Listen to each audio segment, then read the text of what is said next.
বিসমিল্লাহির রহমানির রহিম। আজকে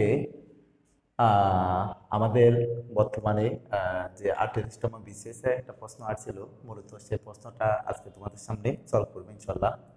তো আমাদের এই প্রশ্নটা ছিল তোমার কি ছিল, যেমন মিস্টার রেজা তার সম্পত্তির 12%, যে পার্সেন্টের অঙ্কগুলো আসে কেমন, এখানে ছিল 12% তার স্ত্রীকে দিল এবং 58% ছেলেকে দিল, আর বাকি যে সম্পত্তি থাকবে সেটা তার মেয়েকে দিল কেমন। তো তার মেয়ে অবশিষ্ট এখানে 7,20,000 টাকা মেয়েকে দিল এবং তার সম্পত্তির মূল্য কত ছিল। টোটাল যে সম্পত্তি ছিল সেটা আমরা বের করবো। তো টোটাল সম্পত্তি আমরা জানি কি, সাধারণত 100%, এটা হচ্ছে আমার টোটাল সম্পত্তি। এই সম্পত্তির 12% দিল কারে, স্ত্রীকে, আর 58% দিল তার ছেলেকে, আর বাকি যে সম্পত্তি থাকবে সেটা তার মেয়েকে দিল। ওই মেয়ের যে সম্পত্তি ছিল সেটা মূল্য হচ্ছে 72 টাকা, 7,20,000 টাকা। তাহলে তার সম্পত্তির মূল্য কত ছিল কেমন। তো আমরা এখন দেখব স্ত্রী এবং ছেলেকে দেওয়ার পর অবশিষ্ট সম্পত্তি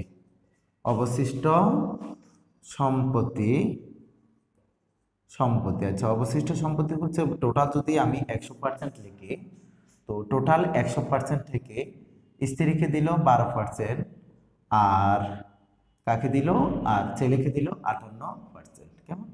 তো এই হচ্ছে পার্সেন্টেজ। তাহলে আর কত পার্সেন্ট থাকে দেখো তো, দেখো এখানে 58 আর হচ্ছে 12, তাহলে হচ্ছে 70%। তো 100 থেকে যদি 70 বিয়োগ হয় তাহলে আর কত পার্সেন্ট থাকে, 30%। এই 30% সম্পত্তির মূল্য হচ্ছে কত টাকা, 7,20,000 টাকা।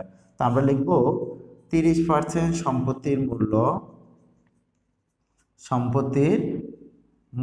হচ্ছে 7,20,000 টাকা।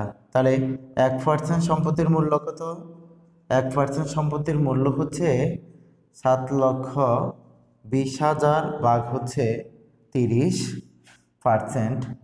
আর আমাদের কাজ হচ্ছে কত পার্সেন্ট বের করা, মানে সম্পূর্ণ যে সম্পত্তি ছিল সেটা হচ্ছে 100%। এখন আমরা 100% সম্পত্তির মূল্য বের করব। তো 7,20,000 গুণ হচ্ছে কত, গুণ হচ্ছে 100% কেমন। তাহলে 100% লিখলাম, তারপরে আমাদের নিচে হচ্ছে কত, 30%। তো এখন আমরা এটা দিয়ে যদি এটা কাটি, আমরা 5 6 30 করতে পারি, এখানে 5 20 হচ্ছে 100 কেমন। সহজ, আমরা এখানে পার্সেন্টেজগুলো কাটে দিব। তারপর হচ্ছে 6 12 কত, 72। এখন দেখো এখানে আছে 12, এখানে আছে 20, আর পাশে শূন্য আছে কয়টা, 4টা। তাহলে 12 দুগুণ কত, 24, সাথে একটা শূন্য আছে, আর এখানে শূন্য আছে কয়টা, 4টে শূন্য আছে। তাহলে 4টে শূন্য লিখে ফেলবো কেমন, 4টে শূন্য লিখে ফেললাম, এত হাজার টাকা, মানে হচ্ছে কি 24 লক্ষ টাকা কেমন। এখানে আমাদের একক, দশক, শতক, হাজার, হুজুর, লক্ষ, তার মানে হচ্ছে কত হাজার টাকা, 24 লক্ষ টাকা তার মোট সম্পত্তির মূল্য ছিল। এটা 28তম বিসিএস এর প্রশ্ন। আশা করি তোমাদের জন্য খুবই হেল্পফুল হবে। ধন্যবাদ সবাইকে।